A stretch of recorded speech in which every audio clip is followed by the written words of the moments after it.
Bear cub found. Sleeping in a toddler's crib, what the parents did next was truly shocking. Let us know where you're watching from. If you love my content, consider supporting it with a super thanks. Also, don't forget to like and subscribe. It'll help us to remain in touch with amazing people like you. The morning sunlight filtered through the pine trees surrounding the Marshall family's cabin, casting dappled shadows across the wooden porch. Isla Marshall stirred in her bed, her eyes fluttering open to the gentle sounds of birds chirping outside her window. The cabin had been their weekend retreat for years, but 6 months ago, she and her husband Noah had decided to make it their permanent home after the birth of their daughter, Emma. Hila stretched her arms above her head, savoring the peaceful quiet of early morning. Noah was still asleep beside her, his chest rising and falling with deep, even breaths. She slipped out of bed, careful not to wake him.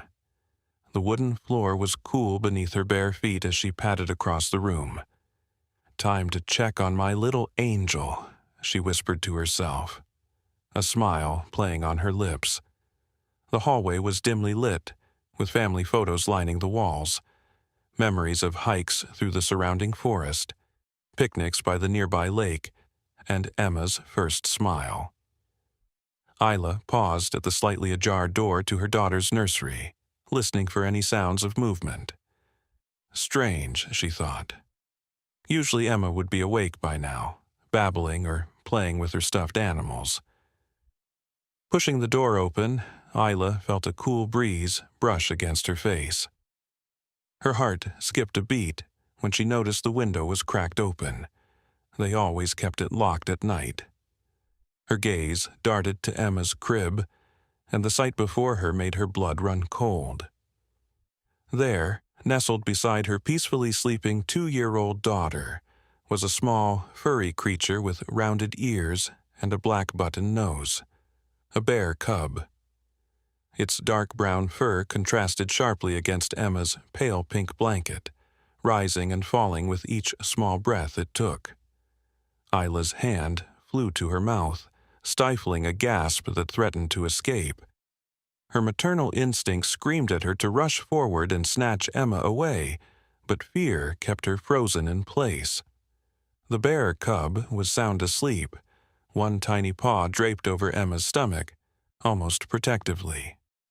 "Noah," she whispered urgently, not daring to take her eyes off the surreal scene before her. When no response came, she backed slowly into the hallway. "Noah!" she called again, louder this time, her voice cracking with panic. Seconds later, Noah appeared in the hallway, his hair disheveled from sleep, his eyes wide with concern. "What's wrong?" he asked, immediately alert at the sound of distress in his wife's voice. There's a bear cub," Isla stammered, pointing toward Emma's room. "In her crib, with her, right now." Noah's expression shifted from concern to disbelief. "What? That's impossible."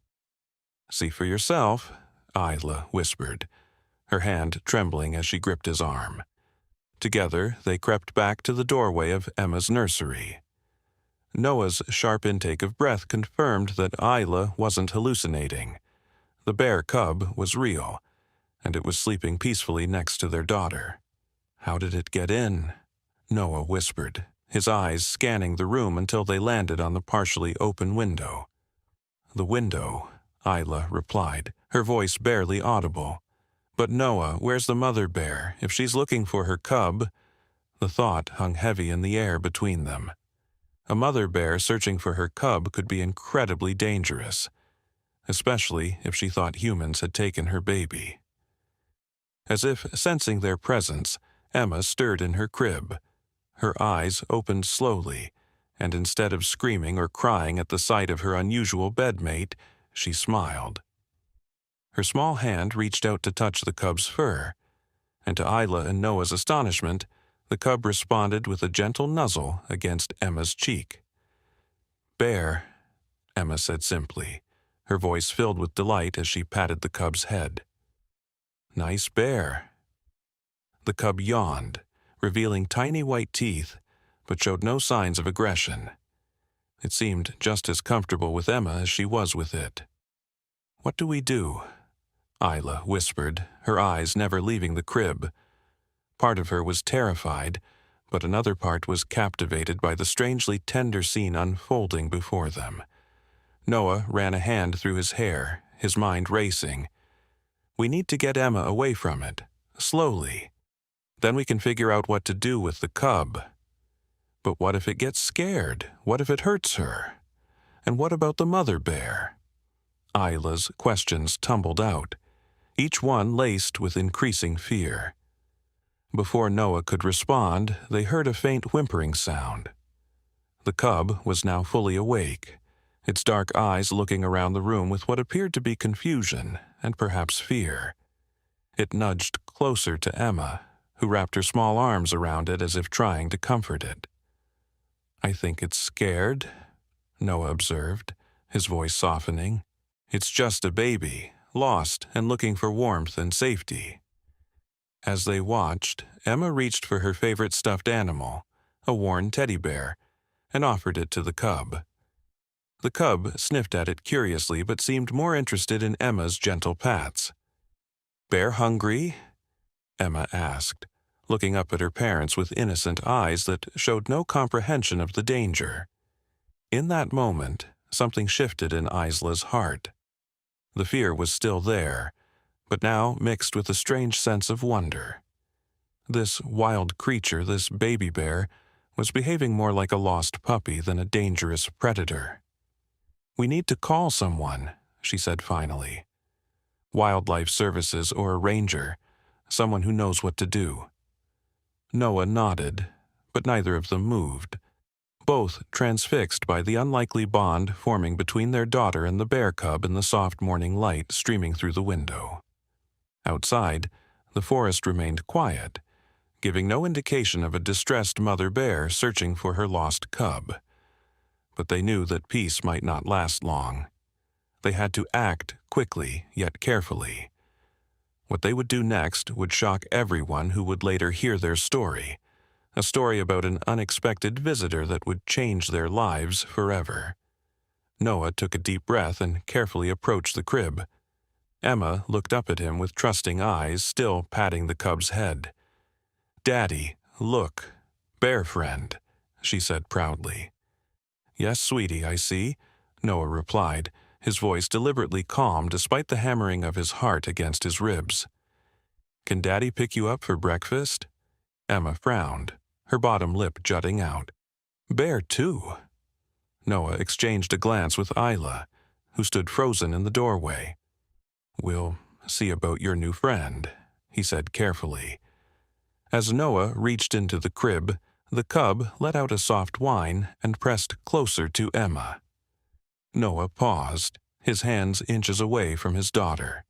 The cub wasn't showing aggression, but its behavior suggested it was frightened. "Wait," Isla whispered, stepping forward. "Let me try." She moved beside Noah and knelt by the crib, bringing herself to eye level with Emma and the cub. "Hi there, little one," she said softly, addressing the cub. "You must be lost, aren't you?" The cub's dark eyes studied her, alert but not aggressive. Isla slowly extended her hand, palm up, staying just outside the crib bars. "It's okay, we won't hurt you." To their amazement, the cub stretched its neck forward and sniffed Isla's fingers. Its nose was wet and cold against her skin. "Noah," Isla whispered, "look at its paw." Noah leaned closer and noticed what had caught Isla's attention. The cub's front right paw was swollen, with a small thorn visibly embedded in the pad. "It's hurt," he said, understanding dawning on his face. That might be why it came in through the window, looking for shelter. Emma had noticed too. "Oi," she said, pointing to the cub's injured paw. "Kiss better?" She leaned down as if to kiss the paw, but Noah gently held her back. "No, sweetie, we need to be careful with wild animals, even baby ones." Isla stood up decisively. "I'm calling doctor. Whitaker. Noah looked at her in surprise. The vet? Isla, we should call Wildlife Services. Isla shook her head. Dr. Whitaker worked with the Wildlife Rehabilitation Center before moving here. She'll know what to do, and she's just down the road.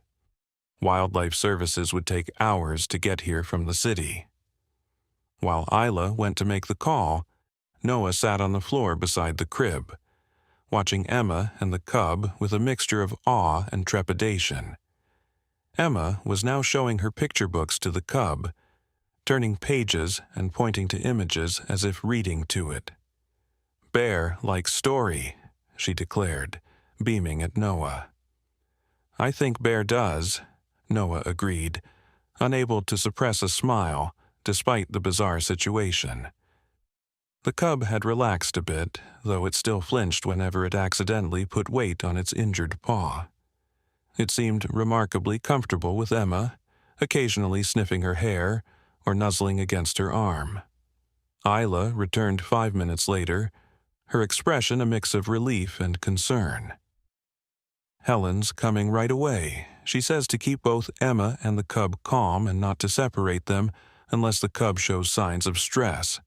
"Not separate them?" Noah asked incredulously. "Isla, that's a wild animal." "A scared, injured baby wild animal," Isla corrected him. "Helen says cubs this young are actually quite adaptable and aren't aggressive unless threatened." She hesitated. "There's something else.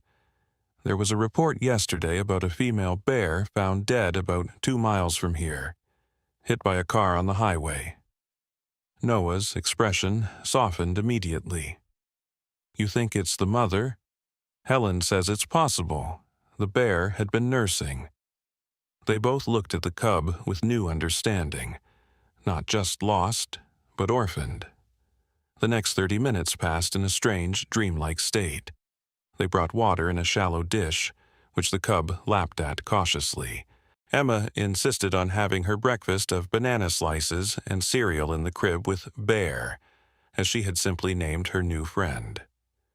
To their surprise, the cub showed interest in the banana, and Noah carefully handed small pieces to Emma, who then offered them to the cub. When the doorbell rang, both Isla and Noah jumped. The cub, startled by the unfamiliar sound, pressed against Emma, who patted its head reassuringly. "It's okay, Bear, doorbell," she explained, as if the cub could understand her. Dr. Helen Whitaker was a tall woman in her 50s, with silver-streaked hair pulled back in a practical ponytail. She carried a large medical bag and wore an expression that suggested nothing could surprise her anymore. "Well," she said after Isla and Noah had ushered her into Emma's room, "this is certainly a first." She approached the crib slowly, her experienced eyes assessing the situation. "Hello, Emma. And who's your friend?" "Bear," Emma replied simply, hugging the cub protectively. Dr. Whitaker nodded as if this was a perfectly normal introduction. "May I see Bear's paw, Emma? I heard there's an OE that needs fixing." Emma nodded solemnly and gently lifted the cub's injured paw for inspection. The cub, remarkably, allowed this handling, though it watched Dr. Whitaker warily. "Good girl," Dr. Whitaker praised, then looked up at Isla and Noah. "Both of them, actually. This level of trust is extraordinary." She set her bag down and opened it, revealing medical supplies. "I'm going to need to remove that thorn and clean the wound. The cub might become agitated." "Should we take Emma out?" Isla asked, tensing. Dr. Whitaker considered this. "Actually, the cub seems calmer with her. If you're comfortable with it, I think Emma's presence might make this easier." Noah and Isla exchanged concerned glances but nodded their agreement. "Emma, doctor." "Whitaker's going to help Bear's OE," Isla explained. "Can you be a big girl and help keep Bear calm?" Emma nodded enthusiastically. "I help Bear." What happened next would have seemed impossible had they not witnessed it themselves. As Dr. Whitaker carefully extracted the thorn from the cub's paw, Emma stroked its head and sang a simple lullaby that Isla often sang to her at bedtime. The cub whimpered once when the thorn came out but remained surprisingly still, its eyes fixed on Emma's face. "There we go, Doctor," Whitaker said, applying a disinfectant to the wound. "The swelling should go down in a day or two." She sat back on her heels and studied the cub thoughtfully. "It's a female, about 3 months old, and based on her condition, I'd say she hasn't been without her mother for long. She's well nourished." "What happens now?" Noah asked. "Will Wildlife Services take her?" Dr. Whitaker packed up her supplies with practiced efficiency. "That's usually the protocol, yes, but there's a complication. The rehabilitation center in the city is overwhelmed right now," she explained. "Spring brings a surge of orphaned wildlife, and they're at capacity. Even if they could take her, she would be heavily sedated for transport and kept in a small enclosure due to space limitations." She hesitated. "It's not ideal for a cub this young. The stress alone could compromise her health." "So, what options does that leave?" Isla asked, a strange feeling stirring in her chest as she watched Emma and the cub, who had both fallen asleep in the crib, exhausted by the morning's excitement. Dr. Whitaker's next words would set in motion a chain of events that would change their lives forever. "I have a rather unorthodox proposal," she said, her voice low and serious. "One that would require extraordinary commitment from both of you." Noah and Isla leaned forward, listening intently as the vet outlined a plan so unusual, so unprecedented, that no one in their small mountain community would believe it at first. A plan that would soon make headlines across the country and spark fierce debates about the boundaries between humans and wildlife. Outside the window, a stray beam of sunlight broke through the clouds, illuminating Emma and the bear cub sleeping peacefully together, unaware that their unlikely friendship had just become the catalyst for something remarkable. The following morning, Isla awoke to the sound of giggling coming from Emma's room. For a moment, the events of the previous day seemed like a dream, until she remembered the bear cub. She bolted upright, startling Noah awake beside her. "What's wrong?" he mumbled, rubbing his eyes. "Emma," Isla said, already getting out of bed. "She's with the cub." They had set up a makeshift enclosure in the corner of Emma's room the night before, a large dog crate padded with blankets. Dr. Whitaker had helped them settle the cub inside before leaving with promises to return later with supplies and more detailed instructions. Emma had been reluctant to be separated from Bear, but had eventually fallen asleep in her own crib after extracting solemn promises that the cub would still be there in the morning. Now, as Isla and Noah hurried to Emma's room, they were unprepared for the sight that greeted them. The door of the dog crate was open, and Emma sat on the floor with the bear cub, rolling a small ball between them. The cub batted at it with her good paw, sending it back to Emma, who laughed with delight. "Emma Rose Marshall," Noah said, his voice tight with alarm. "How did you get Bear out of her crate?" Emma looked up innocently. Bear sat, door open. She demonstrated with her small fingers how she had apparently figured out the latch mechanism. Isla knelt down slowly, careful not to make any sudden movements. "Emma, sweetheart, Bear needs to stay in her special house. Remember what Dr. Whitaker said?" But as she reached to pick up Emma, Isla paused. The cub wasn't showing any signs of aggression. In fact, she seemed completely at ease, rolling onto her back as Emma gently rubbed her belly.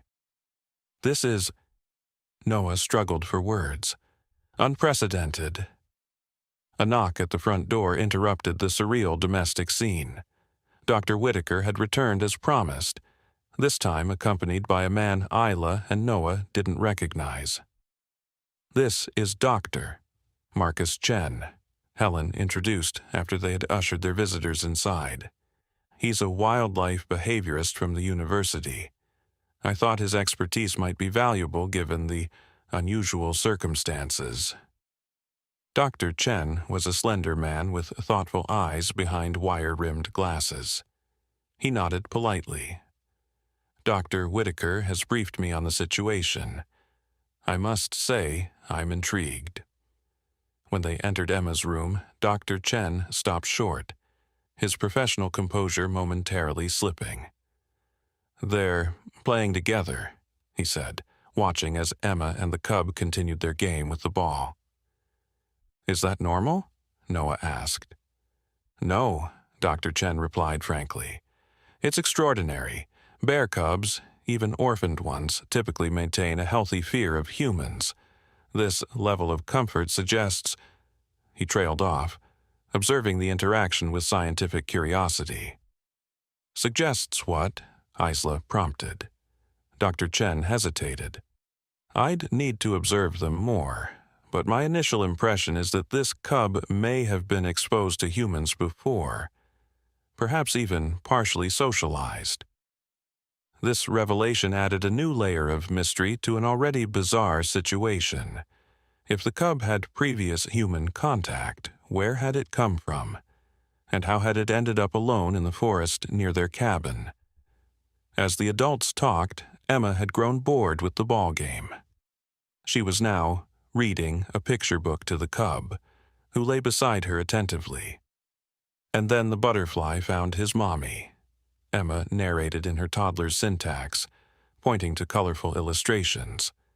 The cub watched, occasionally nudging the page with her nose. Dr. Chen knelt down at a respectful distance.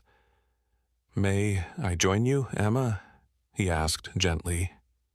Emma looked up, considering the stranger. "Okay," she finally agreed. "We reading butterfly book." "I see that," Dr. Chen smiled. "Does Bear like the story?" Emma nodded emphatically. "Bear's sad about her mommy, like Butterfly." The adults exchanged glances. Even at 2 years old, Emma had somehow intuited the cub's orphaned status. "What would you think, Emma?" Dr. Chen asked carefully. "If Bear stayed with you for a little while? Until we can find her a good home?" Emma's face lit up. "Bear stay, forever and ever." Dr. Chen laughed softly, then turned to Isla and Noah with a more serious expression. "We need to discuss the logistics if you're willing to consider what Dr. Whitaker proposed." The unorthodox proposal that Helen Whitaker had outlined the previous day involved Noah and Isla temporarily fostering the cub under strict professional supervision until a suitable permanent solution could be found. It wasn't fostering a wild animal that made the plan shocking. It was the suggestion that Emma's extraordinary bond with the cub could be carefully maintained during this period, under controlled conditions and with extensive safety protocols. "I understand your reservations, Doctor," Chen said as they sat in the living room. The door to Emma's room left ajar so they could monitor the ongoing play session. "And in most cases, I would never recommend something like this. But the circumstances here are unique." He explained that separating the cub from Emma abruptly could cause significant stress to the already traumatized young animal. More importantly, the unusual relationship developing between them offered a rare opportunity to study interspecies communication and bonding, research that could ultimately benefit wildlife conservation efforts. "With your permission," he continued, "I'd like to document their interactions. It could provide valuable insights into early cognitive development in bears, as well as cross-species empathy in young children." Noah ran a hand through his hair, visibly struggling with the decision. "This seems incredibly risky." "It is, Doctor," Chen acknowledged honestly. "Which is why the protocols would be extensive. The cub would never be left alone with Emma. You would receive training in bear behavior and safety, We would install secure barriers that could be activated instantly if needed. Isla, who had been quiet during much of the discussion, finally spoke. What happens to the cub in the long term? She can't stay with us forever. Dr. Whitaker nodded. The goal would be to eventually transition her to a sanctuary where she could live as naturally as possible. This temporary arrangement would give us time to find the right place and prepare her for that transition. As they debated the merits and risks of this unprecedented plan, a shout from Emma's room sent them all rushing back. "Bear, catch!" Emma was giggling as the cub stood on her hind legs, reaching for a stuffed toy that Emma held just out of reach. It was a playful game, but the sight of the cub standing, revealing just how large she already was compared to Emma, made Noah and Isla freeze. Dr. Chen watched with professional interest. Her injured paw is already bearing weight. That's a good sign. The cub dropped back to all fours and made a soft huffing sound that almost resembled a laugh. Emma responded by making the same noise back, which seemed to delight the cub, who repeated it. "They're communicating," Isla whispered, amazed. Dr. Chen nodded. Children and young animals often find ways to connect that transcend conventional language. It's fascinating to observe. Later that evening, after Emma had fallen asleep in her crib and the cub was securely back in her enclosure, Isla and Noah sat at their kitchen table, faced with the most unusual decision of their lives. "Are we really considering this?" Noah asked, his voice low. "Keeping a bear cub in our house?" Isla looked down at the detailed documents Dr. Chen and Dr. Whitaker had left. Protocols, safety measures, legal considerations. It was overwhelming. "It would only be temporary," she reminded him, "and they'd be here to help every step of the way." Noah sighed. "It's just so unbelievable. A month ago, our biggest concern was whether Emma was ready to transition from a crib to a toddler bed." Isla reached across the table and took his hand. "I know it sounds crazy, but you've seen them together. There's something special happening there." They were interrupted by a sudden crack of thunder that shook the windows. Within moments, they heard Emma crying, startled awake by the storm. As they hurried to her room, they were met with an unexpected sight. The cub was whimpering too, pressing against the bars of her enclosure, clearly distressed by the thunder. Emma had climbed out of her crib, something she'd never done before, and was trying to reach the cub's enclosure. "Bear's scared," she explained tearfully when she saw her parents. "Need hug." Isla and Noah exchanged a look that contained an entire conversation. Then, moving carefully, Noah lifted Emma while Isla opened the enclosure just enough to stroke the cub's head soothingly. "It's okay," Isla murmured to both distressed little ones. "Just thunder. You're safe." As the storm raged outside, the marshals formed a small circle of comfort in the dimly lit room, Noah holding Emma, who reached out to touch the cub, while Isla gently reassured the frightened animal. It was in this moment, this tableau of unexpected tenderness between species, that their decision was made. Their lives were about to change in ways they could never have imagined.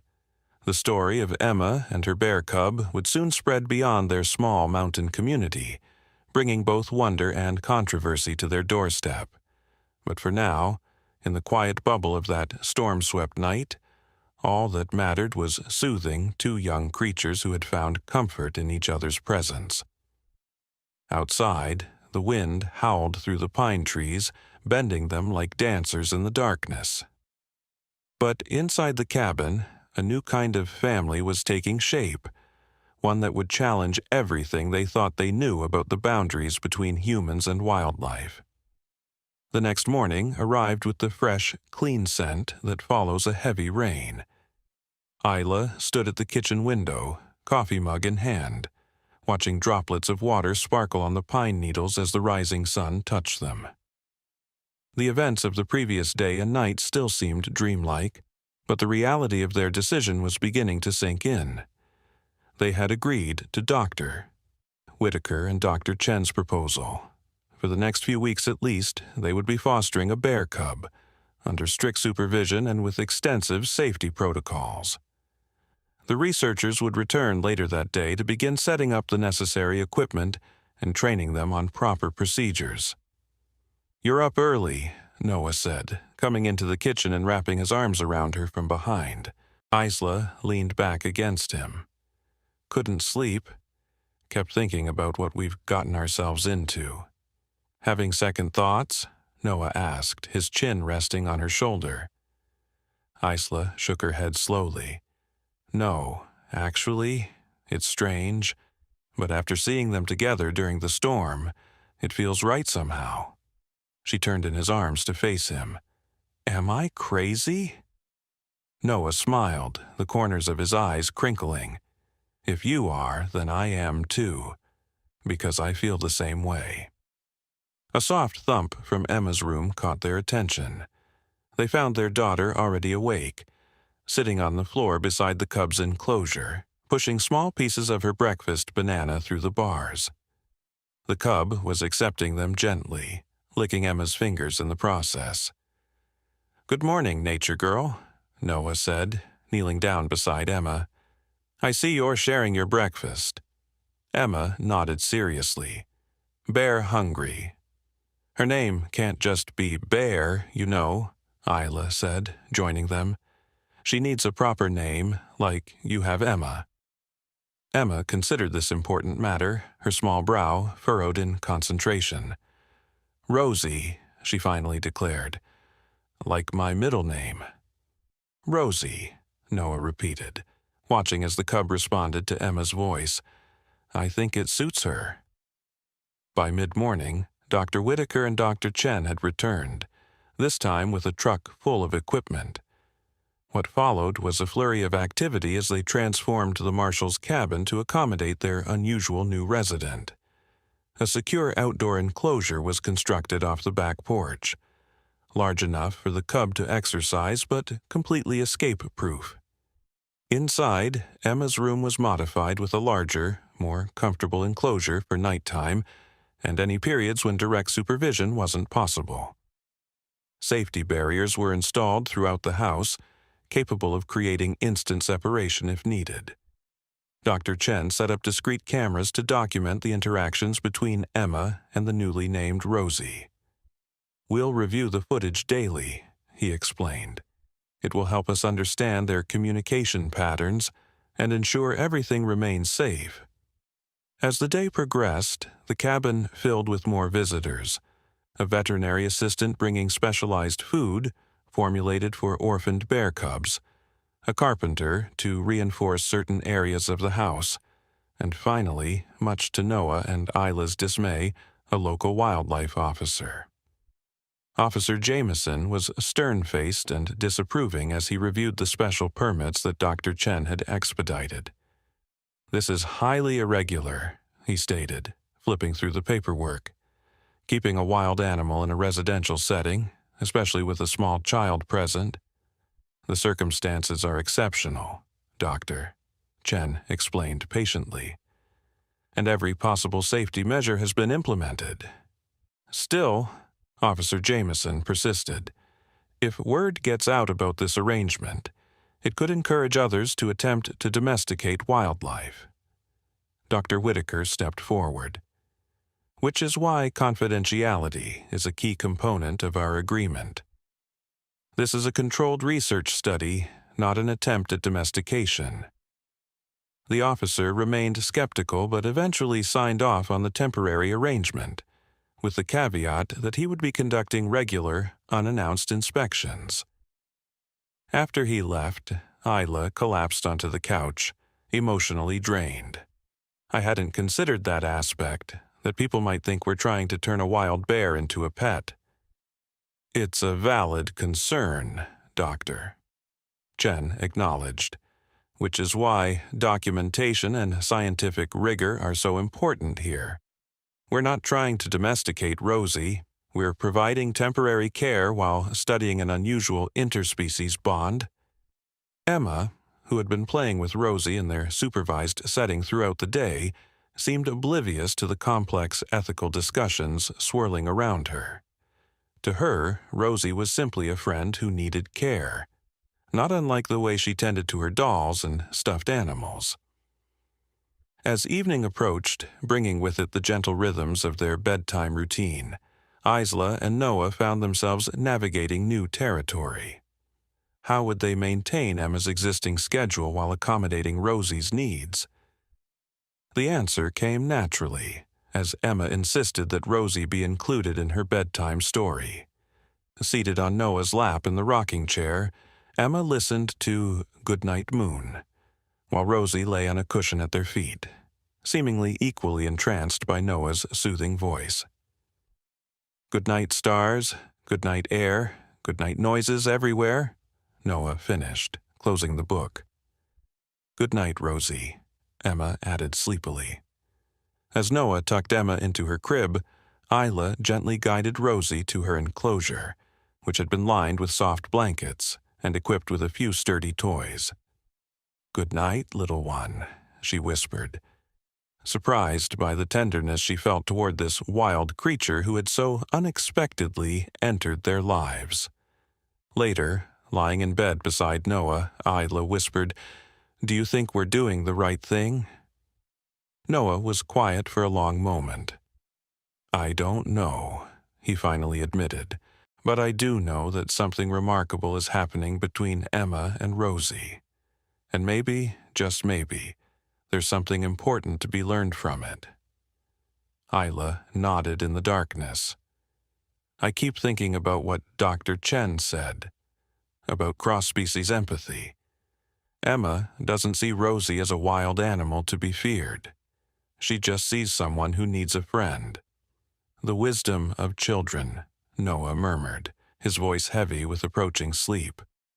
As Isla drifted off herself, she couldn't have known that in the coming days their isolated cabin would become the focal point of intense interest, both scientific and public, nor that their decision to foster Rosie would spark controversy far beyond their small mountain community. They also couldn't have foreseen how their relationships with each other and with the natural world would be profoundly transformed by the presence of one small bear cub, orphaned by chance and saved by compassion. In the quiet of the night, as the wind whispered through the surrounding forest, new bonds were forming, bonds that would challenge conventional wisdom about the divide between humans and wildlife, and ultimately tell a story of connection that would captivate hearts and minds across the country. The first week of their unusual arrangement passed in a blur of adjustments and discoveries. Dr. Chen visited daily, meticulously documenting the interactions between Emma and Rosie. Dr. Whitaker came every other day to check Rosie's health and monitor her growth. "She's gaining weight appropriately," Dr. Whitaker reported after weighing the cub, "and the wound on her paw has healed nicely." What fascinated everyone most was the evolving communication between Emma and Rosie. They had developed a sort of language, a combination of sounds, gestures, and expressions that only they seemed to fully understand. "Emma puffed cheeks, Rosie puffed cheeks," Noah explained to Dr. Chen one afternoon, as they watched the two playing on the living room rug. "Emma pat head, Rosie rolls over. It's like they've created their own secret code." Dr. Chen nodded, making notes. Children and young animals often develop paralanguage, communication that exists alongside, or instead of, verbal language. The remarkable thing here is how reciprocal it is. Isla, who had been initially the more hesitant of the parents, found herself increasingly drawn into the wonder of the situation. She began keeping her own journal, recording observations that the scientific data might miss. The way Emma's face lit up when Rosie successfully mimicked a new sound, or how the cub seemed to hover protectively near Emma when unfamiliar visitors arrived. The promised confidentiality proved short-lived, however. Despite their best efforts to maintain privacy, rumors began spreading through their small mountain community. It started with the carpenter who had helped modify their home, then extended to the delivery person who wondered why they suddenly needed such large quantities of specialized food. By the end of the second week, a local newspaper reporter was calling persistently, asking for confirmation of the story about the little girl and her bear cub. "We should have anticipated this," Noah said, deleting yet another voicemail message from the reporter. "People talk." Dr. Chen seemed more resigned than surprised. It was always a possibility. Perhaps it's better to control the narrative than have speculation run wild. This led to a carefully orchestrated interview with strict limitations. The reporter, Shannon Davies from the Mountain Valley Gazette, was allowed to observe Emma and Rosie for 30 minutes, with Dr. Chen present to explain the scientific nature of the arrangement and emphasize the safety protocols in place. The article that followed was thoughtful and measured, but it caught the attention of larger news outlets. By the end of the third week, the Marshall family's phone was ringing constantly, and unfamiliar cars occasionally drove slowly past their cabin, hoping for a glimpse of the unusual pair. "This is getting out of hand," Isla worried, pulling the curtains closed as another car crawled by. "I don't want Emma or Rosie turned into some kind of sideshow attraction." The pressure intensified when a prominent wildlife conservation group issued a statement condemning the arrangement, calling it dangerous and misguided, and demanding that the cub be immediately transferred to a traditional rehabilitation facility. Dr. Chen responded with his own statement, backed by a growing body of data from his observations. "What we are witnessing is not an attempt to domesticate a wild animal, but rather a unique opportunity to study interspecies cooperation and communication in a controlled environment. The protocols in place exceed standard safety requirements, and the ultimate goal remains the cub's successful transition to a natural habitat." The scientific community became divided on the issue, but I do know that something remarkable is happening between Emma and Rosie. And maybe, just maybe, there's something important to be learned from it. Isla nodded in the darkness. "I keep thinking about what Dr. Chen said, about cross-species empathy. Emma doesn't see Rosie as a wild animal to be feared. She just sees someone who needs a friend." "The wisdom of children," Noah murmured, his voice heavy with approaching sleep. As Isla drifted off herself, she couldn't have known that in the coming days their isolated cabin would become the focal point of intense interest, both scientific and public, nor that their decision to foster Rosie would spark controversy far beyond their small mountain community. They also couldn't have foreseen how their relationships with each other and with the natural world would be profoundly transformed by the presence of one small bear cub, orphaned by chance and saved by compassion. In the quiet of the night, as the wind whispered through the surrounding forest, new bonds were forming, bonds that would challenge conventional wisdom about the divide between humans and wildlife, and ultimately tell a story of connection that would captivate hearts and minds across the country. The first week of their unusual arrangement passed in a blur of adjustments and discoveries. Dr. Chen visited daily, meticulously documenting the interactions between Emma and Rosie. Dr. Whitaker came every other day to check Rosie's health and monitor her growth. "She's gaining weight appropriately," Dr. Whitaker reported after weighing the cub, "and the wound on her paw has healed nicely." What fascinated everyone most was the evolving communication between Emma and Rosie. They had developed a sort of language, a combination of sounds, gestures, and expressions that only they seemed to fully understand. "Emma puffed cheeks, Rosie puffed cheeks," Noah explained to Dr. Chen one afternoon, as they watched the two playing on the living room rug. Emma Pathead, Rosie rolls over. It's like they've created their own secret code. Dr. Chen nodded, making notes.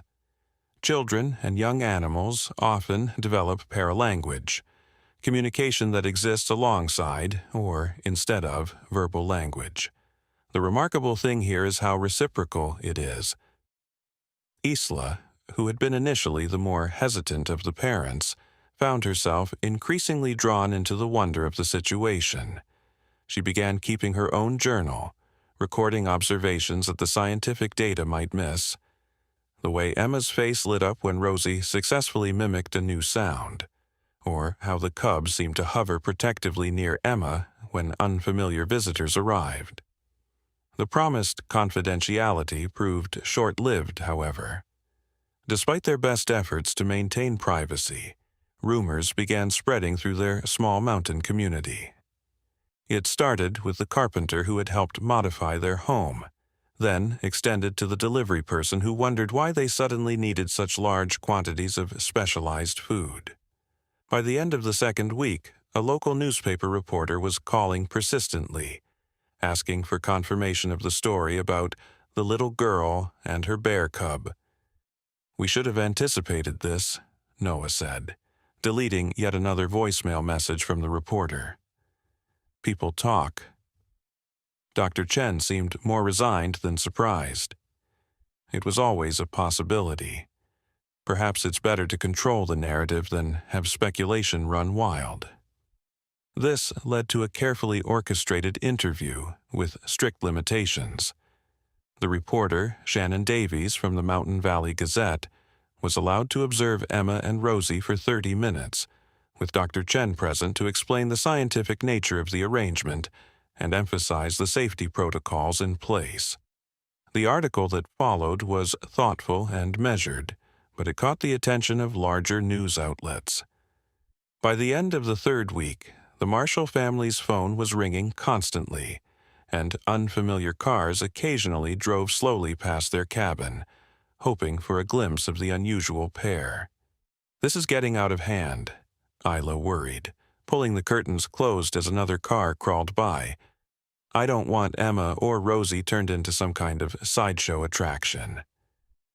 The pressure intensified when a prominent wildlife conservation group issued a statement condemning the arrangement, calling it dangerous and misguided, and demanding that the cub be immediately transferred to a traditional rehabilitation facility. Dr. Chen responded with his own statement, backed by a growing body of data from his observations. "What we are witnessing is not an attempt to domesticate a wild animal, but rather a unique opportunity to study interspecies cooperation and communication in a controlled environment. The protocols in place exceed standard safety requirements, and the ultimate goal remains the cub's successful transition to a natural habitat." The scientific community became divided on the issue. Some researchers supported Dr. Chen's approach, intrigued by the unusual bond and the potential insights it might provide. Others sided with the conservation group, arguing that any prolonged human contact would compromise the cub's future ability to live as a wild bear. Amidst this growing controversy, life inside the cabin maintained its own rhythm. Emma and Rosie continued their play sessions, oblivious to the debate swirling around them. The cub was growing rapidly, already noticeably larger than when she had first appeared in Emma's crib. One morning, as Isla supervised their interaction in the outdoor enclosure, she noticed something that made her call for Noah. Rosie had discovered a small beetle crawling through the grass, and, instead of immediately eating it as might be expected, she had gently nudged it toward Emma, as if showing her a new discovery. Emma responded with delight, leaning down to observe the beetle but not touching it. Then, to Isla's amazement, Emma led Rosie to another part of the enclosure where a different insect was climbing a plant stem. It was as if she was returning the favor, showing Rosie her own discovery. "They're teaching each other," Noah said softly, watching the exchange. This observation, when shared with Dr. Chen, generated particular excitement. This type of reciprocal teaching behavior is extraordinarily rare between different species, he explained. It suggests a level of cognitive connection that goes beyond simple mimicry or play. But as the scientific interest in Emma and Rosie's relationship deepened, so did the public controversy. The local wildlife officer, who had been conducting his promised inspections, reported increasing pressure from his superiors to end the arrangement. "It's becoming a political issue," he warned Noah during one visit. "My boss is getting calls from state officials who are getting calls from donor groups." The situation reached a tipping point when a small but vocal group of protesters appeared at the end of the marshal's driveway one Saturday morning, carrying signs with messages like, "Wild animals belong in the wild," and "Not a pet, not a science project." Officer Jameson arrived shortly after, looking grim. "I'm sorry about this," he said, gesturing toward the protesters. "I can ask them to move to the main road, but they have a right to peaceful protest." Ela felt tears of frustration burning behind her eyes. What had begun as an extraordinary circumstance, a lost, injured cub finding safety with their family, had morphed into something unrecognizable, a public spectacle that threatened the very peace and security they had sought to provide. That night, after Emma was asleep and Rosie settled in her enclosure, Noah and Isla sat at their kitchen table with Dr. Chen and Dr. Whitaker, facing a difficult decision. "The sanctuary in Montana has agreed to take her," Dr. Whitaker said quietly. "They have experience with cubs that have had human contact. She would have space to grow and develop naturally, with minimal human interaction." Dr. Chen nodded. "I believe we've gathered enough preliminary data to justify continuing our research there, if they're amenable. We could document the transition process." Noah looked at Isla, who was staring down at her hands. "What about Emma?" he asked, voicing the question that weighed most heavily on both their hearts. No one had a good answer. How do you explain to a 2-year-old that her beloved friend, a friend who had become an integral part of her daily life, had to go away? How do you help her understand concepts like wildlife rehabilitation and natural habitat when her worldview was still forming?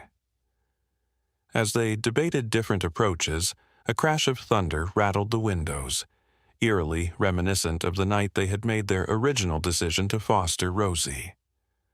Almost immediately, they heard Emma's frightened cry, followed by Rosie's answering whimper. Noah and Isla hurried to Emma's room to find a scene that broke their hearts. Emma had once again climbed out of her crib and was pressing against Rosie's enclosure. The cub was equally distressed, pawing at the barrier between them as lightning flashed outside the window. "Bear, hug!" Emma pleaded, looking up at her parents with tears streaming down her face. Rosie scared. In that moment, watching their daughter's instinctive empathy for another creature's fear, Isla and Noah recognized that whatever decision they made would have lasting implications, not just for Rosie's future, but for the kind of person Emma would become. The storm outside intensified, rain lashing against the cabin as if echoing the emotional turmoil within. But in the midst of this chaos, a new resolution was forming, one that would take their story in an unexpected direction and challenge conventional wisdom about the relationships between humans and wildlife in ways no one could have anticipated. What happened next would indeed shock everyone who heard their story. A bold decision born of compassion, science, and a profound respect for the natural world, one that would redefine their understanding of family and forever change their place in the wilderness they called home. "I think I have an idea," Isla said, her voice soft but determined as she gazed at Emma and Rosie. "But it's going to require something radical from all of us. Dr. Chen and Dr. Whitaker exchanged curious glances while Noah studied his wife's face, recognizing the expression she wore when her mind was made up about something. Instead of sending Rosie away to the sanctuary, Isla continued, "What if we bring the sanctuary to her, to us?" For a moment, there was only the sound of rain pounding against the roof and the occasional rumble of distant thunder. "I'm not sure I follow," Dr. Whitaker said carefully. Isla took a deep breath and outlined her vision. The Marshalls owned not just their cabin, but 5 surrounding acres of woodland. What if they were to convert their property into a small, specialized wildlife rehabilitation center, starting with Rosie, but potentially expanding to help other orphaned bear cubs in the future? "We already have the beginnings of the necessary facilities," she pointed out. "The outdoor enclosure could be expanded, made more natural. We could create a gradual transition program where human contact is slowly reduced as the animals mature." Noah looked stunned. "Isla, that would change our entire lives." "Our lives have already changed," she replied simply, gesturing toward Emma and Rosie, who had calmed each other during the storm and were now dozing off together, the toddler's hand resting gently on the cub's head. Dr. Chen was already deep in thought, his scientific mind racing with possibilities. It's unprecedented, but not entirely implausible. There are successful examples of in situ rehabilitation, programs where animals are prepared for wild release in or near their natural habitat. But the expertise required, the permits, the funding. Dr. Whitaker began, though Isla could see a spark of interest in her eyes. "I've been researching wildlife rehabilitation since Rosie arrived," Isla admitted. "I have a background in education that I've never fully utilized since moving here, and Noah has construction experience. With your guidance, Doctor Whitaker, and the scientific framework Dr. Chen could provide." The conversation continued late into the night, fluctuating between practical challenges and inspired possibilities.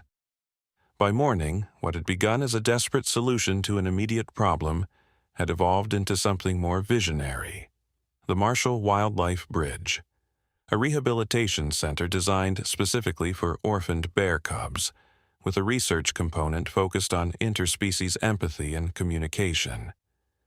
The weeks that followed were a whirlwind of activity. Dr. Chen leveraged his university connections to secure initial funding for research, while Dr. Whitaker helped navigate the complex permitting process. Noah began drawing up plans for expanded facilities that would allow rescued cubs to develop natural behaviors with minimal human imprinting. Isla, whose previous work as an elementary school teacher had been set aside when they moved to the mountains, found herself developing educational materials for limited, controlled visits that would eventually be part of the center's conservation mission. The protesters, initially skeptical, became divided as the Marshals' plan became more widely understood. Some remained opposed to any human intervention with wildlife, but others were intrigued by the innovative approach being proposed. "It's not about domestication," Noah explained patiently during a community meeting that had been organized to address concerns. "It's about creating a bridge back to the wild for animals that would otherwise have no chance of survival." The most remarkable transformation, however, was happening within their own home. As plans for the rehabilitation center progressed, Rosie continued to grow and develop, both physically and in her interactions with Emma. By the 4th month of her stay, Rosie had nearly tripled in size. She was now too large to safely play with Emma indoors, so their supervised interactions took place in the expanded outdoor enclosure. Yet, despite her increasing physical power, Rosie maintained an extraordinary gentleness around the toddler.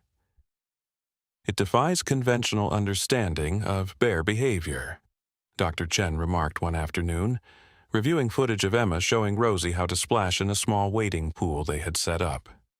She's demonstrating something akin to theory of mind, an awareness that Emma is more fragile than she is. This observation became part of a growing body of data that Dr. Chen was collecting, which was beginning to draw positive attention from the scientific community. A prestigious journal had expressed interest in publishing his preliminary findings, and several graduate students from the university had begun assisting with the documentation. As summer turned to fall, a new challenge emerged.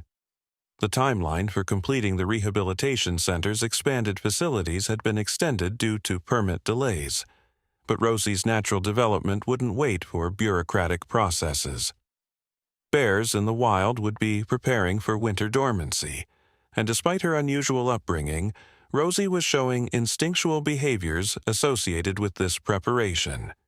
She needs to learn how to create a den and prepare for winter, Dr. Whitaker explained during one of her now weekly visits. It's a crucial developmental stage that we can't suppress. This led to yet another innovative solution. Under Dr. Whitaker's guidance, they sectioned off a portion of the property where Rosie could begin practicing natural denning behaviors with minimal human interference, but continued monitoring. The separation was harder on Emma than anyone had anticipated. Despite careful explanations appropriate for her age, she couldn't understand why her daily play sessions with Rosie were being reduced. Rosie, sleep time, Noah tried to explain one crisp October morning as Emma stood at the window, watching the bear cub explore her new, more naturalistic space. "Emma sleep with Rosie," she insisted, tears welling in her eyes. "No, sweetheart," Isla said gently. "Rosie needs to learn to be a bear. Remember how we talked about this? She'll sleep in her special bear house for the winter." Emma's lower lip trembled. Rosie forget Emma? The question broke Isla's heart. "No, sweet girl. Rosie won't forget you. She's just growing up like you are." The transition wasn't easy for Rosie either. The cub had become accustomed to human presence and comfort, particularly Emma's. During the first few days in her new semi-wild space, she would often return to the edge nearest the cabin, looking expectantly toward the house as if waiting for her small human friend to appear. Dr. Chen documented this period meticulously, noting that it represented a critical phase in the rehabilitation process, the gradual shifting of Rosie's social bonds from humans back to her natural state. "If we can successfully navigate this transition," he explained, "it could provide a model for future rehabilitation efforts." The approach of winter brought new activity to the developing center.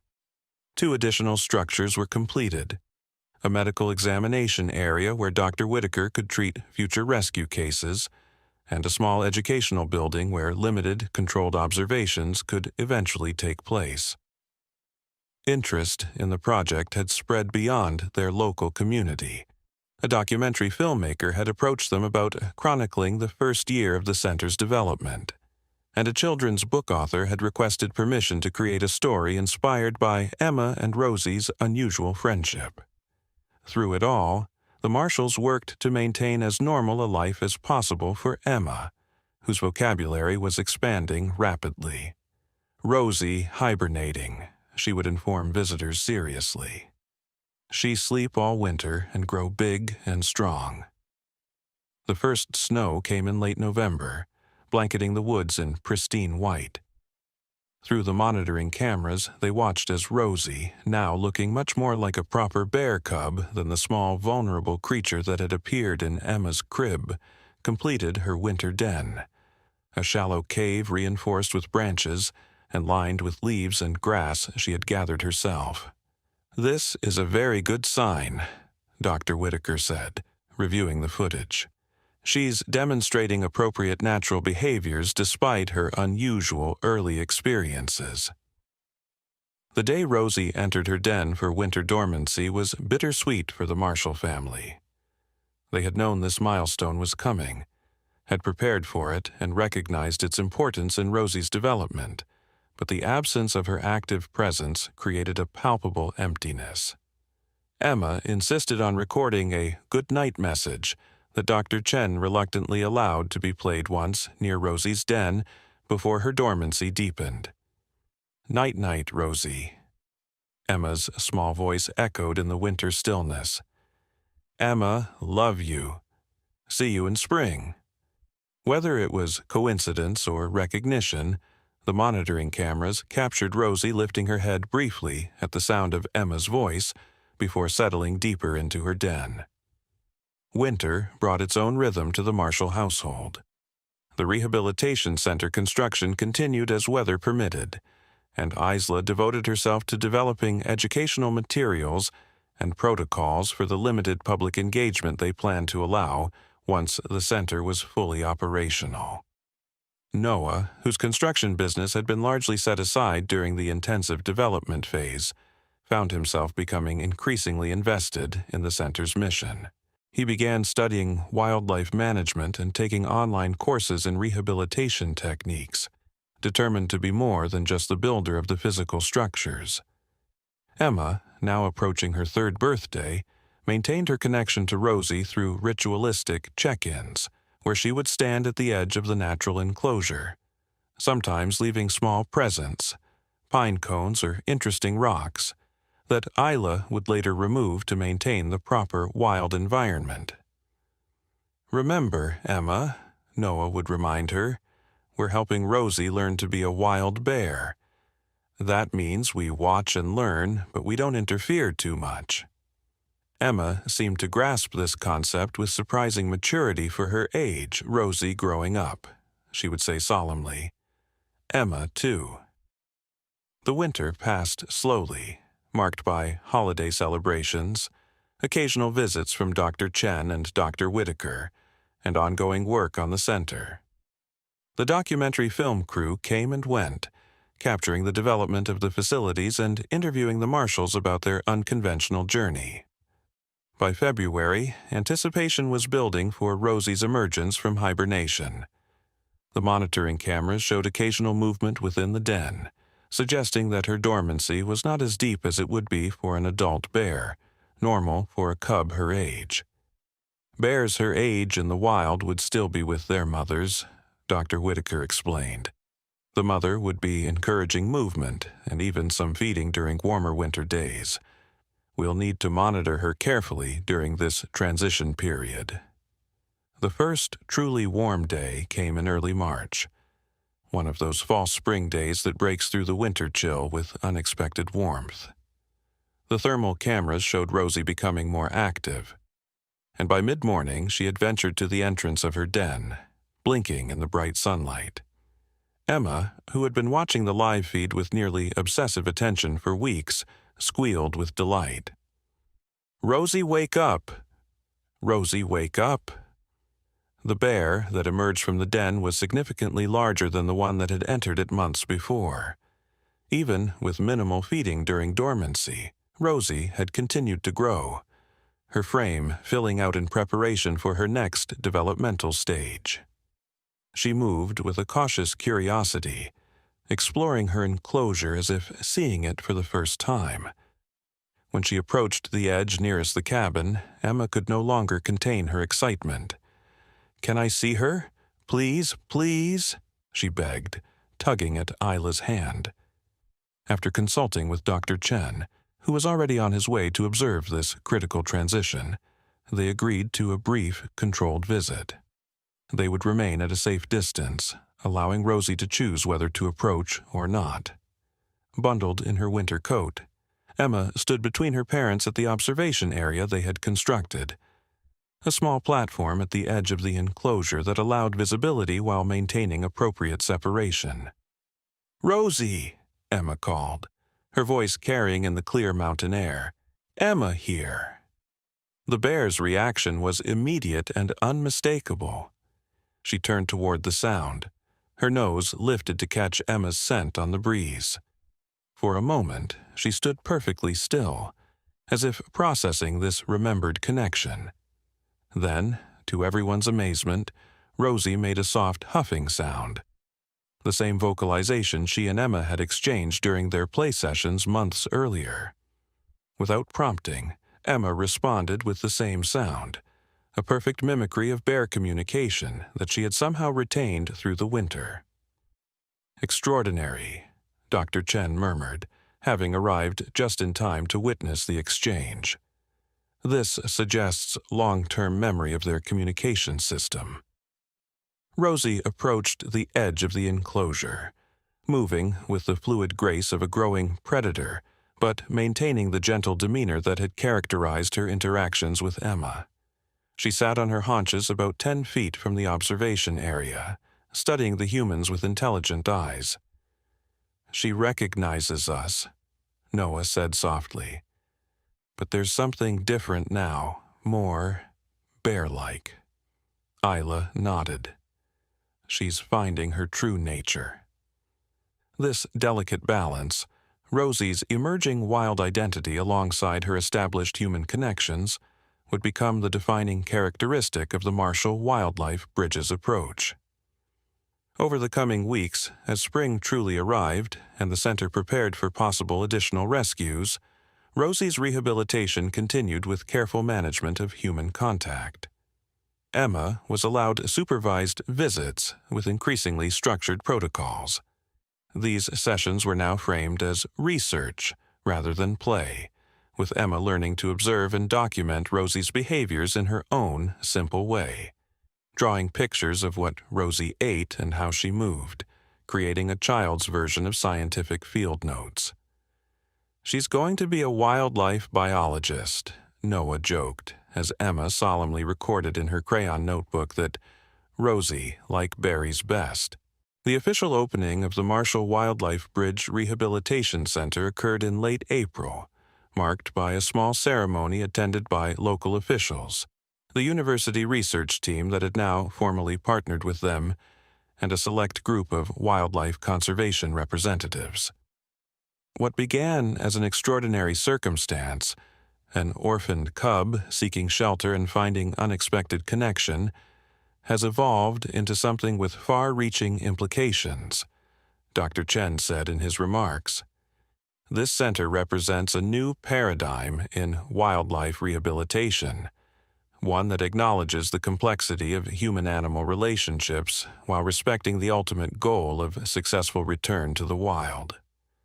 As if on cue, Rosie appeared at the edge of her now expansive natural enclosure, sitting calmly as she observed the gathering from a distance.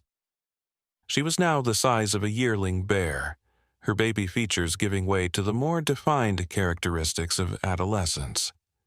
"By next spring, she'll be ready for the final phase of rehabilitation," Dr. Whitaker explained to the assembled guests. "We'll transition her to the larger wilderness enclosure being constructed on the adjacent state forest land, where she'll have minimal human contact for several months before full release." The thought of Rosie's eventual complete return to the wild created complicated emotions for the Marshall family. They had always known this was the goal, had designed the entire program around this outcome, but the reality of it was still difficult to contemplate. That evening, after the guests had departed and the center was quiet once more, the family sat on their porch, watching as the sunset painted the mountains in shades of gold and purple. Emma had fallen asleep in Isla's lap, exhausted from the excitement of the day. "Do you ever wonder what would have happened if she hadn't climbed through Emma's window that night?" Noah asked, his voice soft in the gathering twilight. Isla stroked their daughter's hair thoughtfully. "She probably wouldn't have survived, and we would never have discovered all of this." She gestured toward the rehabilitation center buildings, now barely visible in the fading light. "It's strange to think that something so unexpected, so potentially dangerous could lead to something so meaningful," Noah mused. "Life rarely follows the path we expect," Isla replied. "Sometimes the greatest gifts come from the most unlikely places." As darkness settled over the mountain, Rosie could be seen moving through her enclosure, her form a shadowy silhouette against the deeper darkness of the forest.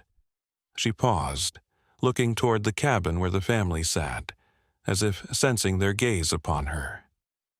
In that moment, suspended between day and night, between wild and tame, between what was and what would be, a deeper truth revealed itself, that the boundaries we create between species, between nature and humanity, are perhaps more permeable than we imagine. That connection can transcend these artificial divides, creating bridges where walls once stood. The Marshall Wildlife Bridge would go on to rescue and rehabilitate 12 more orphaned bear cubs over the next 2 years, each with their own story, their own journey back to the wild. But none would ever quite match the extraordinary bond that had formed between a toddler and the cub who had climbed through her window on a cold spring night. And Rosie?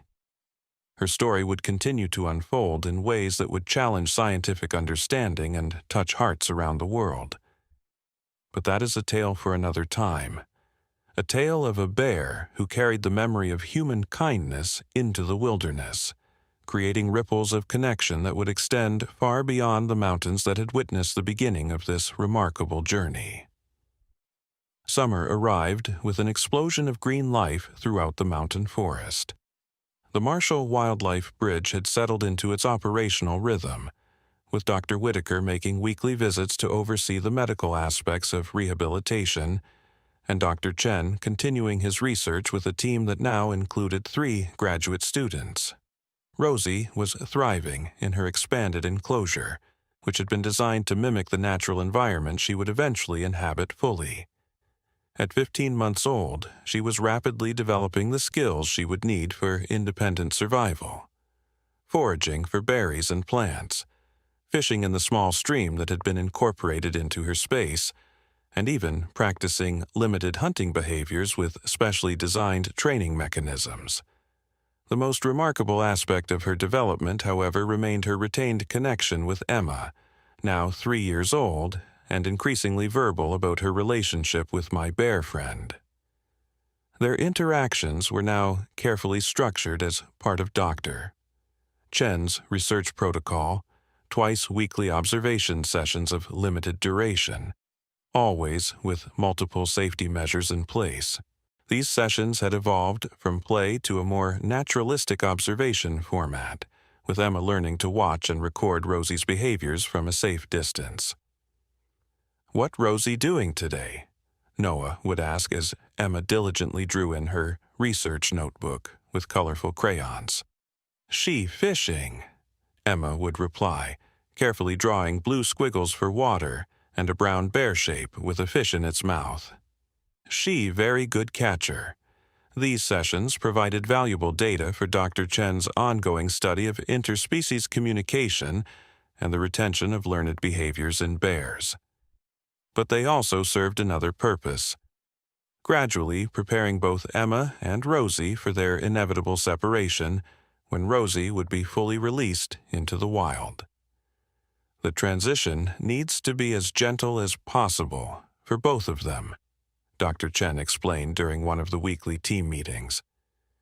Emma is forming important developmental understandings about relationships and loss, while Rosie is navigating the complex territory between her wild instincts and her learned comfort with human presence. In late June, an unexpected event accelerated this transition process. A severe thunderstorm swept through the mountains, bringing with it lightning that sparked a forest fire several miles from the Marshall property. Though they were not in immediate danger, the smoke and distant glow of flames created a palpable sense of threat. Wildlife in the surrounding forest responded with natural alarm. Birds fell silent. Small mammals retreated to burrows, and the ambient sounds of the woods were replaced by an eerie stillness, broken only by the occasional distant crack of falling timber. Rosie's reaction was immediate and instinctive. She became agitated, pacing her enclosure and vocalizing in ways they hadn't heard before, deep, rumbling sounds that emanated from her chest and carried on the smoke-tinged air. She's demonstrating natural fear responses, Dr. Chen observed as they monitored her behavior from the cabin. This is actually a positive sign from a rehabilitation perspective. She's responding to environmental threats as a wild bear would. Emma, watching Rosie's distress on the monitoring screen, became upset herself. "Rosie, scared," she insisted, pressing her small hands against the screen. "Need to help." Explaining to a 3-year-old that Rosie's fear was natural and even necessary for her development as a wild bear proved challenging. Emma had been raised with the concept of helping those in distress, of offering comfort to friends who were frightened or hurt. The idea that Rosie now needed to learn to manage threat responses independently seemed to contradict these important early lessons in empathy. Sometimes helping means letting someone figure things out on their own, Isla tried to explain, holding Emma on her lap as they watched Rosie finally settle into a sheltered corner of her enclosure. Rosie is learning to be brave by herself. That's how bears stay safe in the forest. Emma considered this with the serious concentration that children sometimes bring to difficult concepts. "Emma brave too," she finally declared. "Emma help Rosie be brave." This moment marked a subtle but significant shift in how Emma conceptualized her relationship with Rosie. From playmate to something more complex, a connection that included supporting independence rather than just shared experiences. The forest fire was contained within 3 days, never approaching close enough to require evacuation of the rehabilitation center. But its impact lingered in other ways. Rosie's behavior had noticeably changed, her movements more purposeful, her interaction with humans more limited and cautious. The environmental threat it triggered accelerated wild behavior development, Dr. Chen noted in his research log.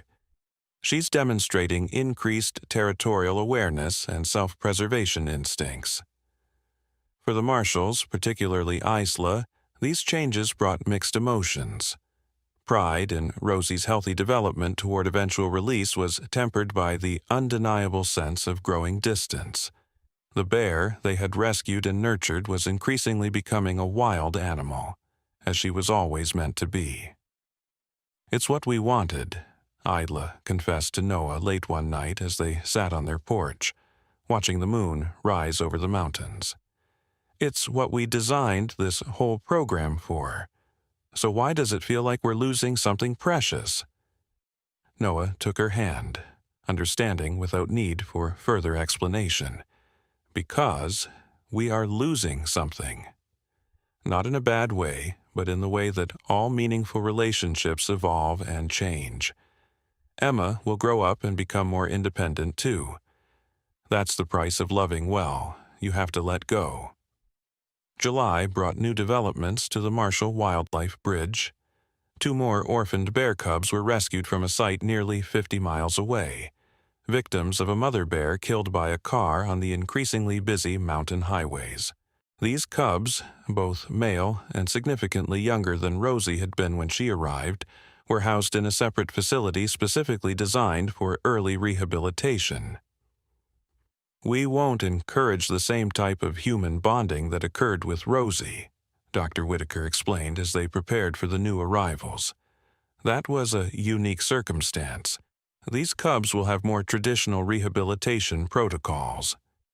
The arrival of new cubs shifted some of the center's energy and attention, creating a natural opportunity for Rosie's continued transition toward independence. Her enclosure was expanded yet again, now connecting directly to the larger pre-release habitat that had been constructed on the adjacent state forest land. Emma, showing remarkable adaptability, transferred some of her caretaking interest to the new cubs, whom she was allowed to observe through one-way glass but not interact with directly. "Baby bears need mama," she explained seriously to one of Dr. Chen's graduate students who had asked about her drawings of the new cubs. "Rosie, big bear now. Baby's small." This developmental milestone, Emma's growing understanding of different needs at different life stages delighted both her parents and the research team.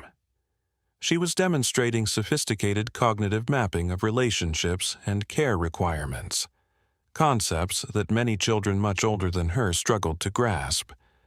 As August approached, bringing with it the hottest days of the summer, preparations began for the next major step in Rosie's rehabilitation. The connecting gate between her familiar enclosure and the much larger pre-release habitat would be opened, allowing her to explore this more wild territory while still maintaining access to her known safe space. This is a critical juncture, Dr. Chen emphasized during the planning meeting. We want to encourage exploration while providing security. The data suggests that rehabilitated bears who are rushed into full wild conditions without this intermediate step have lower survival rates. The day the gate was scheduled to open, a small team gathered at the observation blind constructed at the edge of the pre-release habitat. Noah and Isla were there, along with Dr. Chen and 2 of his students. Emma, after careful consideration, had been included as well, with the understanding that she would remain absolutely quiet during the observation. "Remember, sweetheart," Noah whispered as they settled into the blind, "today we're just watching." Like real scientists. Emma nodded solemnly, her favorite stuffed bear clutched tightly in her arms. "Watching Rosie explore," she whispered back. The gate mechanism had been designed to open slowly and quietly, minimizing any startling effect. As it began to rise, Rosie appeared at the far end of her familiar enclosure, alerted by the subtle change in her environment. She approached cautiously, her powerful nose testing the air currents flowing in from the new space. The pre-release habitat extended nearly 50 acres into the state forest, filled with natural food sources, varied terrain, and the kinds of challenges Rosie would face upon full release. For nearly 20 minutes, she simply investigated the open gateway, occasionally stepping forward before retreating to more familiar ground.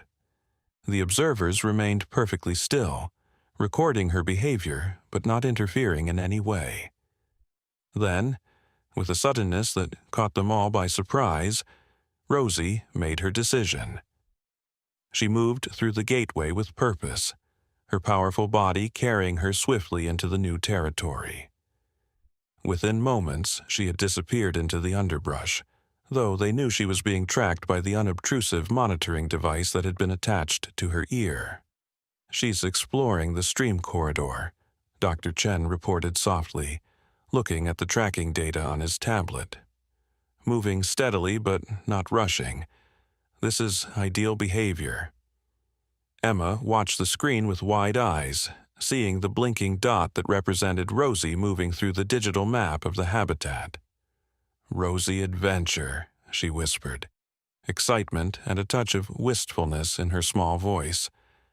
The day extended into a long vigil, with team members rotating in and out of the blind to maintain constant observation without overcrowding the small space. Rosie ranged widely through her new territory, investigating water sources, foraging opportunities, and potential denning sites. By late afternoon, the tracking data showed her returning toward the gateway. As dusk approached, she reappeared at the edge of the familiar enclosure looking somehow different, more alert, more present in her body, more bare.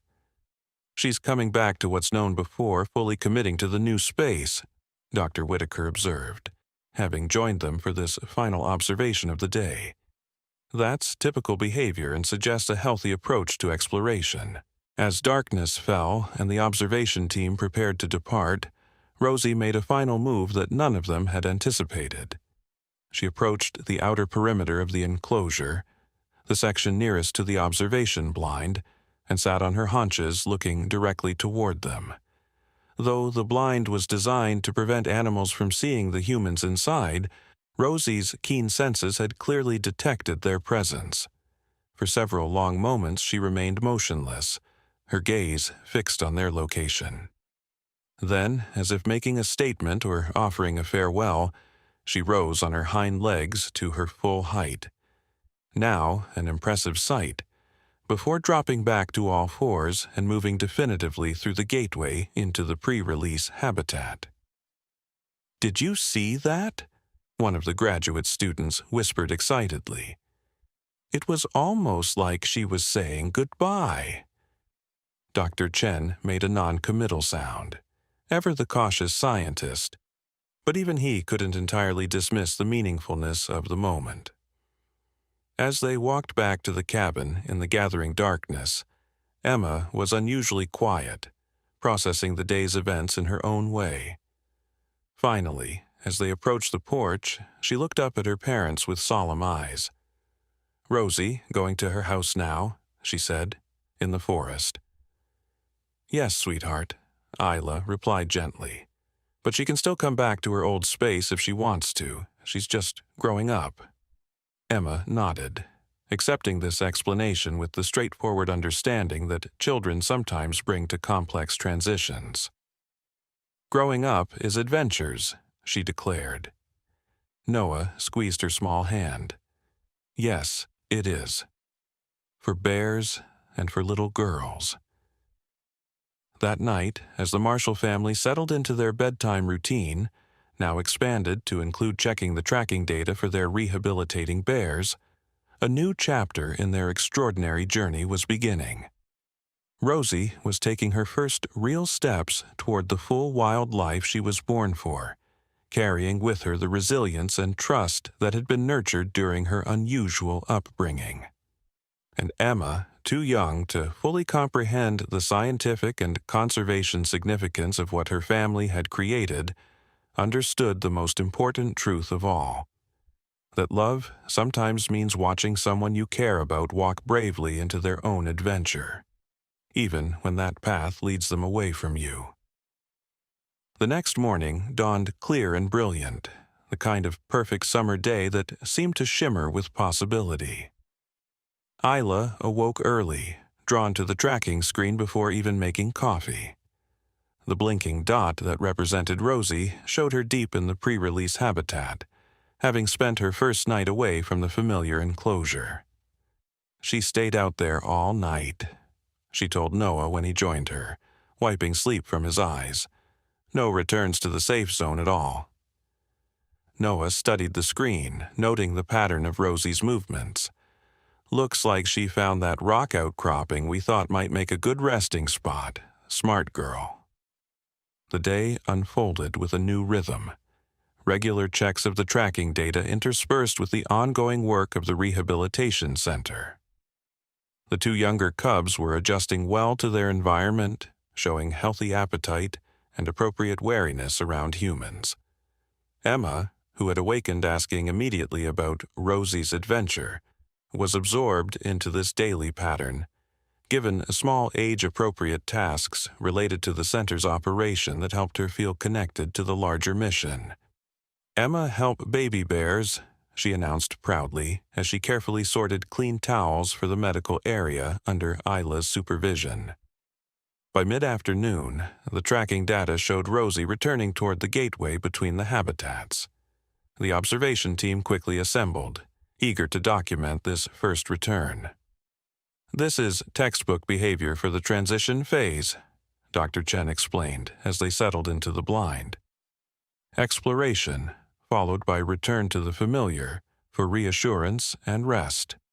Each excursion typically extends farther and lasts longer until the new territory becomes the primary range." They watched as Rosie emerged from the underbrush, moving with the confident grace that had increasingly characterized her development. She paused at the gateway as if considering her options, then moved through into her original enclosure. Her behavior upon return was methodical. She drank from the familiar water source, investigated the feeding stations, though she didn't take the offered food, and performed a thorough inspection of the perimeter, as if reassuring herself that this known territory remained unchanged. "She's mapping both spaces mentally," Dr. Chen noted, building a comprehensive understanding of her expanding territory. What happened next surprised everyone. even the experienced researchers. After completing her inspection, Rosie approached the section of the enclosure nearest the main rehabilitation center buildings. She stood watching the structures for several minutes, her posture alert but relaxed. Then, to their astonishment, she made the distinctive huffing sound that had been part of her communication system with Emma months earlier, a sound they hadn't heard her make since before her winter dormancy. "Is she—" one of the graduate students began, but fell silent as the implication settled over the observation team. Dr. Chen's scientific reserve cracked slightly. "She appears to be attempting communication with her human associates," he acknowledged, his voice carefully neutral, despite the extraordinary nature of this behavior. Noah and Isla exchanged a look loaded with meaning. Without discussion, Noah slipped out of the blind and returned to the cabin, where Emma was having a supervised play session with one of the center's volunteers. When he explained what was happening, Emma's eyes grew wide. "Rosie calling? Emma can answer?" After a hurried consultation via phone with Dr. Whitaker, they agreed to a brief, strictly controlled interaction. Not direct contact, but an opportunity for Emma to respond to Rosie's apparent communication attempt from the safety of the designated observation area. When they returned to the enclosure, Rosie was still present, now lying in the dappled shade of a pine tree near the edge closest to the buildings. She rose immediately when the small group appeared at the observation platform, her attention focused and intent. "Remember, Emma," Noah instructed quietly, "we stay right here. Rosie is a wild bear now, even though she knows us." Emma nodded seriously, her small face solemn with the responsibility of the moment. Then, with perfect clarity, she made the huffing sound that had once been their shared language. Rosie's response was immediate. She huffed back, adding a soft chuffing sound that they had documented during their earlier play sessions.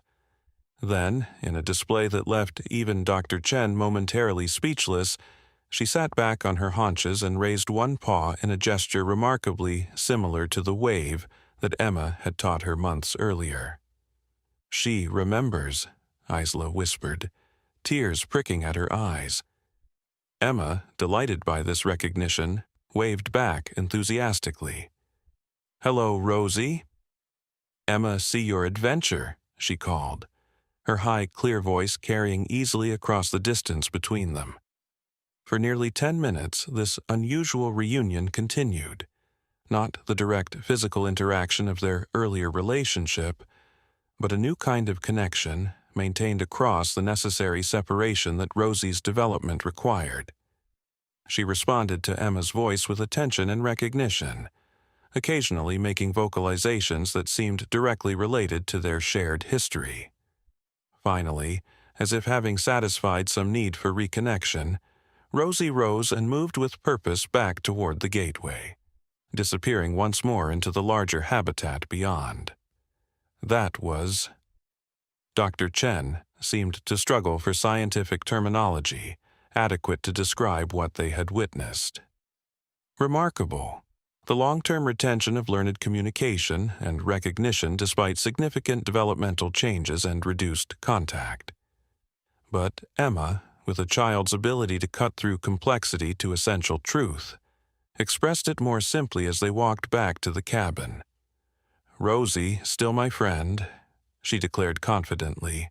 "Just a wild friend now." This pattern, Rosie's independent exploration of the pre-release habitat, interspersed with periodic returns to the familiar enclosure, continued through August and into September. Each return showed her increasing confidence and capability, while each departure extended longer as she established her place in the wilder territory. The Marshall Wildlife Bridge was evolving as well.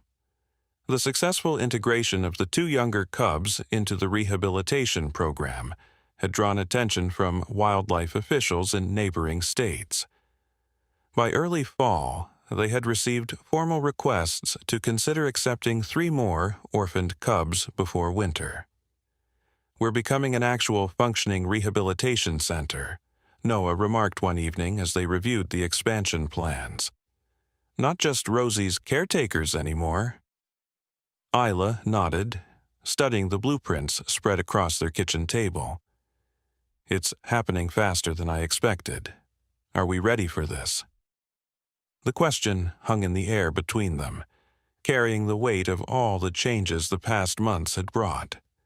Their lives had been transformed in ways neither could have imagined that fateful morning when they found a bear cub sleeping beside their daughter. Before Noah could answer, their phone rang. Dr. Whitaker calling with unexpected news that would add yet another layer of complexity to their evolving story. "We've identified Rosie's origin," she said without preamble when Noah put the call on speaker. "And it's complicated." According to Dr. Whitaker, tissue samples taken during Rosie's initial examination had been part of a broader wildlife genetic study. The results had finally come back, revealing that Rosie was not fully wild-born as they had assumed. She appeared to be the offspring of a rehabilitated female bear released 3 years earlier from a different facility nearly 100 miles away. "That explains her unusual comfort with humans," Dr. Chen commented when he joined them later that evening to discuss this revelation. Her mother would have had human contact during her rehabilitation and possibly passed along reduced fear responses.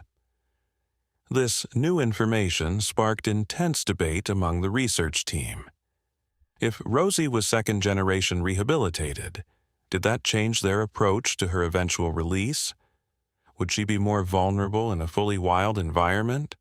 Or did it suggest that rehabilitated bears could successfully reproduce in the wild, an encouraging sign for conservation efforts? "We need more data," Dr. Chen concluded, his scientific mind already mapping out additional research protocols. This could be groundbreaking for understanding intergenerational effects of rehabilitation. For the Marshall family, however, this revelation had more personal implications. If Rosie's unusual behavior was partly explained by her heritage, it gave new meaning to the bond she had formed with Emma.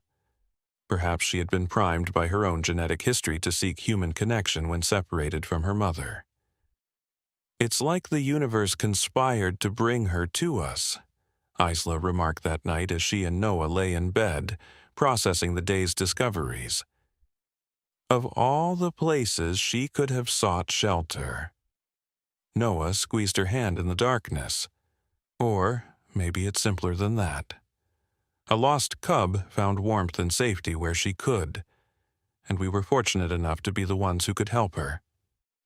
As October arrived, bringing cooler temperatures and the first hints of autumn color to the mountain forest, Rosie's behavior began to shift again. The tracking data showed her ranging more widely through the pre-release habitat, with returns to the familiar enclosure becoming less frequent. "She's establishing her winter territory," Dr. Whitaker explained during her weekly check-in. Bears her age in the wild would be separating from their mothers around now, finding their own ranges. This natural progression was bittersweet for the Marshall family, particularly Emma, who noticed the increasingly rare sightings of her bear friend. "Rosie busy?" she would ask, checking the tracking screen that had become part of their daily routine. "Yes, sweetheart," Isla would answer, pointing to the moving dot that represented Rosie exploring far corners of her expanded territory. "She's getting ready for winter, just like the squirrels we see gathering nuts." One crisp morning in mid-October, as frost glittered on the fallen leaves, the center received unexpected visitors. A black SUV with government plates pulled up to the main building, and 2 officials from the Federal Wildlife Management Agency stepped out, their expressions serious. "We're here to evaluate the Marshall Wildlife Bridge Program," the senior official, a stern-faced woman named Director Patricia Hargrove, announced. "There have been concerns raised about your methods." It soon became clear that a formal complaint had been filed by a traditional wildlife rehabilitation organization, challenging the scientific validity and ethical basis of the Marshall Program, particularly the controlled human contact that had been part of Rosie's rehabilitation.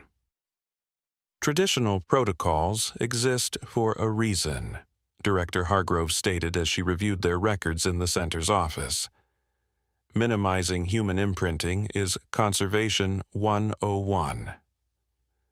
Dr. Chen defended their approach with the passion of a scientist whose work was being questioned. With respect, Director, those protocols were developed decades ago, without the benefit of the data we've been collecting here. Our preliminary results suggest that controlled, structured human contact during rehabilitation may actually enhance certain survival behaviors, not diminish them. The evaluation team spent 3 days at the center, inspecting facilities, reviewing research protocols, and observing the rehabilitation process for the newer cubs.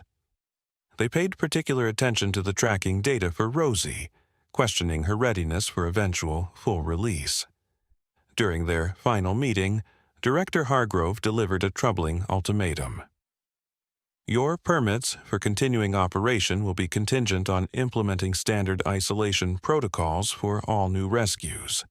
And as for the bear, currently in pre-release, Rosie, Noah interrupted, unable to hear her referred to so impersonally. Director Hargrove's expression tightened. As for the bear designated R1, our recommendation is immediate transfer to a secured wilderness release site at least 200 miles from human habitation. The implications were clear and devastating.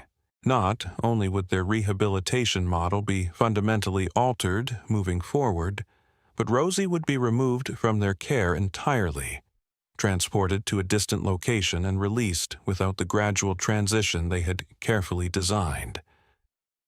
That would traumatize her, Dr. Whitaker argued. She's adapting well to increasing independence, but a sudden relocation could compromise everything we've accomplished. Your attachment to this animal is precisely the problem, Director Hargrove replied coldly. Rehabilitation isn't about building relationships. It's about restoring natural behaviors for survival in the wild. After the officials departed with promises to return in 2 weeks for their final decision, the Marshall family gathered with Dr. Chen and Dr. Whitaker in a somber emergency meeting. They can't just take her, Isla said, her voice tight with emotion. After everything we've done, everything we've learned. Dr. Chen looked unusually defeated. Unfortunately, they can. These agencies have broad authority when it comes to wildlife management. Noah, who had been quiet throughout much of the discussion, suddenly straightened. Wait, what if we could prove that our method works? That Rosie is developing appropriate wild behaviors despite, or even because of, the unique approach we've taken? How? Dr. Whitaker asked. We've shown them all our data. Data isn't enough, Noah replied, a plan forming in his mind. They need to see her in action, see her demonstrating natural behaviors in a real-world situation.